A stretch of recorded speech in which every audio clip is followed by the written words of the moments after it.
What's up, guys? Chief here from Chief Live Gaming today, talking about Khorne Daemonkin. Whoa, let's get it in the picture. Khorne Daemonkin again today, and I wanted to do more of a basic video to just talk about Blood Tithe and how it works. And if you don't know what Blood Tithe is, it is a special rule, which is one of the main mechanics for Khorne Daemonkin, revolving around their army and what you might want to do for choosing your units, choosing your models that you want to include in your army list, and it kind of is a driving force behind the whole Khorne feel of the army, which is really, really cool. And it leads to some interesting choices that you might not get to make with other armies. Pretty interesting. And I'm just going to go over the mechanics, so if you guys are fighting Khorne Daemonkin, don't know how to fight him, don't know how they work, just want to know more about them, this video should help you out. So, the main special rule is revolving around the special rule called Blood for the Blood God, and that's on pretty much everything in the Khorne Daemonkin army. It might actually be on everything, I'm not too sure, but pretty close to everything. And I'm going to read it to you guys right out of the codex here. And what it says is, a Khorne Daemonkin army generates Blood Tithe points during the course of each battle. The controlling player must keep a record of how many points his army accrues. And a Blood Tithe point is generated each time one of the following events occurs. This may mean that you can earn multiple Blood Tithe points simultaneously. So here are the ways you generate them. A unit containing at least one model with the Blood for the Blood God special rule is completely destroyed or destroys an enemy unit. A character with the Blood for the Blood God special rule is slain, comma, this comma is important, or slays an enemy character in a challenge. So, any models that die, or any units that die in the battle, pretty much generate you a Blood Tithe point, because either one of yours is dying, which has a special rule, or you're killing an opponent's unit, which is probably killed by one of your units that has a special rule, generating 1 point. Now, a character with the Blood God special rule is slain. So you lose a character. Doesn't have to be an independent character. It can be your Khorne Berserker champion. It could be a cultist champion. If he dies, you get a Blood Tithe point. Pretty easy, right? Cool. So you can have a maximum of 8 points at any given time, and there's a big table. Looks like, oh, webcam, please. You get the general idea. There's 8 things that you can choose from to spend your points on, and once you choose one thing on that table, say you have 6 points and you want to spend 5, you don't get to keep that extra point. It's gone. So you spend your points once and they're gone. You get to choose one thing on the table. There are some interesting interactions with formations where you can get bonus usages, but we're not really going to talk about that right now. We're just going to talk about the basic, very basic things. So let me just keep reading here, see if there's anything else I want to mention. Any additional points are lost. It's done at the start of your turn. That's important to know.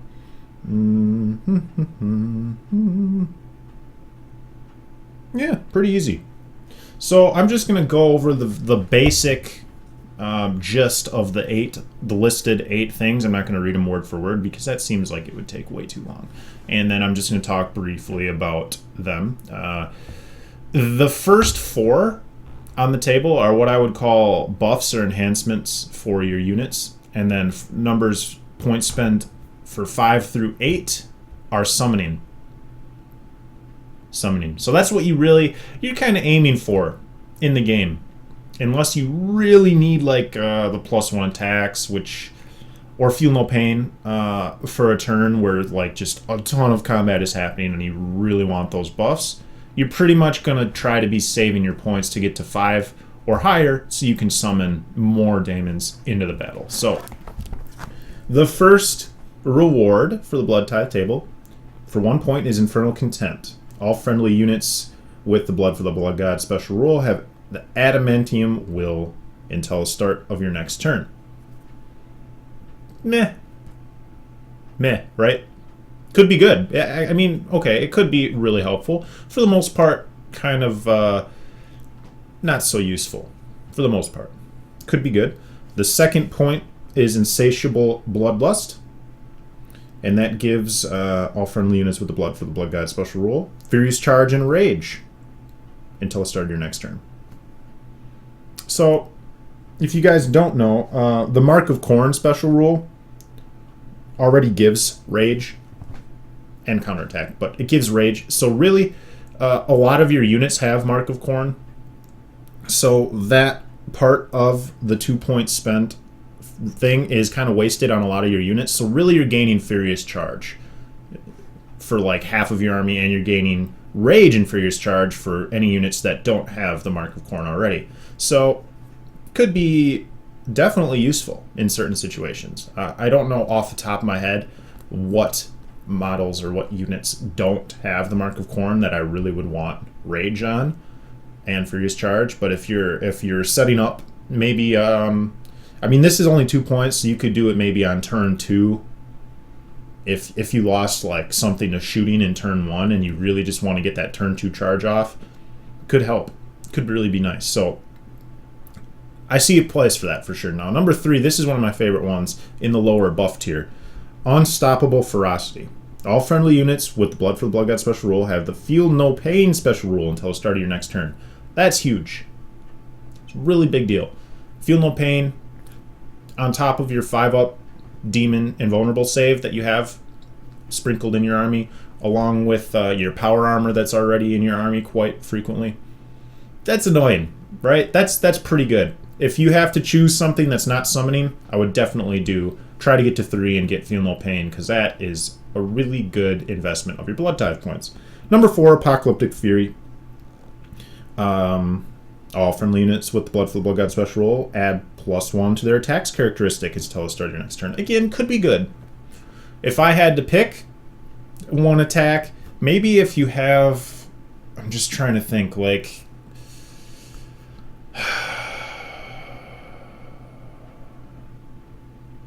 I'm trying to rack my brain into thinking where one attack would be more useful than Feel No Pain in a close combat situation.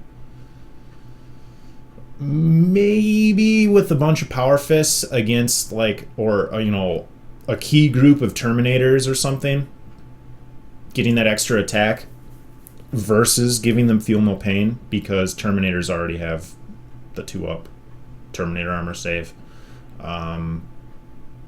So Feel No Pain won't really benefit them that much. They're probably going to make their 2-up. And getting that extra Power Fist attack in from, you know, your 5 Terminators, say you have a block of 5 of them, could be insane. So I could see it. Definitely. Not as quite as useful as Feel No Pain in a general sense, more specific. So number 5 is Daemon, and this is where your summoning starts again. Remember, 5 points, that's what you're kind of aiming for.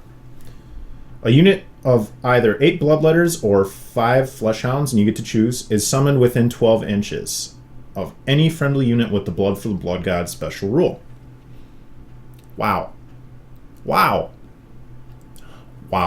So, I believe when, and I could be wrong about this, somebody maybe correct me if I'm wrong, that they arrive via Deep Strike when they're summoned, but for all intents and purposes. I don't think they scatter. I never scatter them. They arrive, they're summoned within 12 inches, but they cannot move. That is their movement for that turn. Right? Because they're summoned. And they cannot assault the turn that they're summoned. That's how I play it. I don't actually know if that's correct, so correct me if I'm wrong. But that seems to be, in my gaming group, the consensus of how summoning works. And I'm really the only Daemon player or summoner. Oh, mosquito. Ah! I missed it.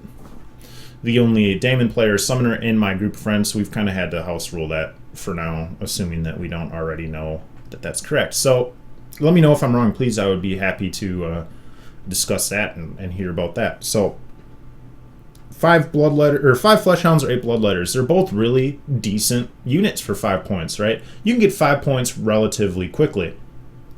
In the old scheme of things, coming up on turn 3, turn 4, you're going to get a few points each turn for sure. So that can really help. That can really help. Number 6, 3 Blood Crushers or a Skull Cannon, you get to choose, is summoned. Same thing, 12 inches within a Blood for the Blood God special rule unit. Yeah, Blood Crushers are good. Skull Cannon I haven't had much use of at all, but I know it's good. I know it has its place, so could be nice. My personal opinion is if you start your turn and you're already at even 5, if you're already in the summoning bracket, you probably want to just spend whatever your point value is, because if you wait and bank them, unless you really need the 7 or 8, which we'll talk about in a second, you may as well just spend them, because otherwise you're going to cap at 8 over the course of your next turn and your opponent's next turn, and your points will be wasted. Does that make sense? Should make sense, right? So you want to spend your points, in my opinion, if you get to 5, unless you really want that Bloodthirster from the 8, and we'll talk about how you get that Bloodthirster. Just because you don't want to have wasted points. Very simple. Number 7, this is where it gets a little bit corny. Ha! Corny. Dark Apotheosis? Question mark? That's how I think that word is said. So, you choose a friendly character with the Blood for the Blood God special rule, who is not a Daemon of Khorne. That's important. You take a leadership test with that character. If you fail that test, a Chaos Spawn is summoned, which sucks. You don't want to fail. You want to pick a high leadership character. And if you pass the test, a Daemon Prince is summoned, and he's equipped with Warp Forged armor and Demonic Flight if the model being used to represent has wings. And that's summoned within 6 inches of that character. Then once you do that, the chosen character is removed as a casualty, and it simply just says that your opponent does not earn Slay the Warlord, if that was your Warlord that you used to summon with. And the Daemon Prince will retain the Warlord traits and artifacts of slaughter that your Warlord had, which is really nice. So, I don't know how many points a Daemon Prince is. It's like 200, right? For a Daemon Prince. I could probably look, but it'll take me forever to find the page because I'm not smart. And if you're killing off your Warlord for a Daemon Prince, maybe if he has like 1 wound left, could make a Daemon Prince out of him, and then you get to see additional usage out of your artifacts of slaughter. They get your Warlord trait. Daemon Princes are good. Could be good. Number 8, this is the big one here. It's the same kind of thing. So you choose a character, you take a leadership test, but if you fail this one, he's just removed as a casualty. You don't even get the spawn. Spawns aren't great, but at least it's something, right? So if you fail this leadership test, the character is just gone. But if you succeed, you get a Bloodthirster of Unfettered Fury summoned within 6 inches. Then you remove the guy as a character because he's ascended into a Bloodthirster. And kind of the same thing. You don't get Slay the Warlord. Your opponent doesn't get Slay the Warlord, and you still... Oh, the Bloodthirster will retain the Warlord trait, but it doesn't retain the artifacts of slaughter because Bloodthirsters can only take very few artifacts of slaughter. So that is the table. Bloodthirsters are awesome. Bloodthirsters are awesome. Getting that free Bloodthirster, I say free, but it's not free, in the face of your opponent is huge. And for 7 and 8 points, what you might want to consider is you need to make that leadership test. So you probably want to try to do it on your high leadership characters. Like, I like to bring a Chaos Lord. Leadership 10, right? Leadership 10. Almost positive he's leadership 10. Let's try to find the Chaos Lord. Like, Heralds are 8. Chaos Lord's 10. I was right. Look at me. Moving up in the world. Let's see. I know a lot of the time I like to do it on the Berserker champion because he's leadership 9. You could also do it on your aspiring champion for your Chaos Space Marines. If you bring Chaos Space Marines, it's also leadership 9. So you have some good options. But this is a good use of the champion in your unit. And I know that we were talking about how when a champion or a character dies, you get a Blood Tithe point.